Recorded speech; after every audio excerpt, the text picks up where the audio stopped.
girls who are exploiting the guys. The guys are paying for the table, they're paying for the drinks. The girls haven't paid anything to get into the club, but they're still going out, drinking, having a good time, dancing with their mates. It's not like, you know, it's not like they're going out and they're sort of like, oh, I feel indebted to these men because I've drank their alcohol. Yeah. A lot of the time it's just like, finished your drink, bye-bye, see you later.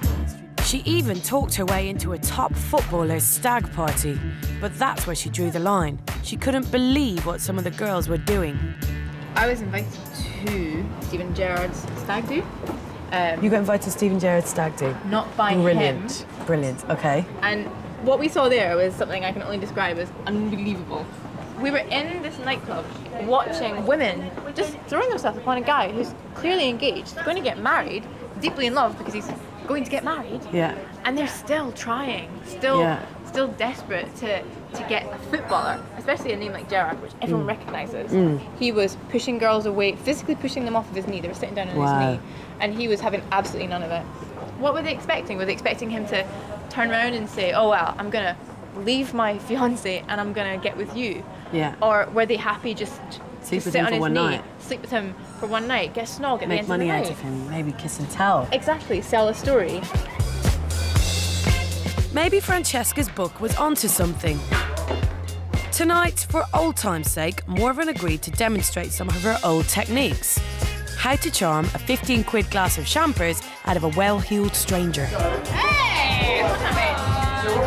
I could roll some man for that. First, you spot which men are flashing the cash. Then, you catch their eye.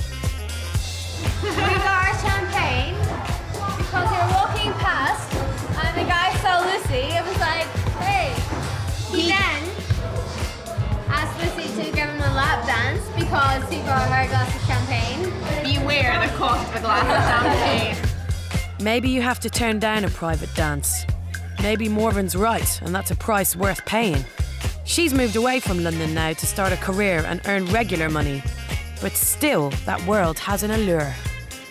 There's still an appeal in being able to just turn up at a club, sit down at a table and be waited on hand and foot by waitresses with bottles of champagne, with guys who want to give you shots, what you want, and have lots of fun. And there is a huge appeal in that, and I can see why so many women get drawn in and end up spending the whole of their 20s and into their 30s in clubs like this, doing exactly what we've done this evening.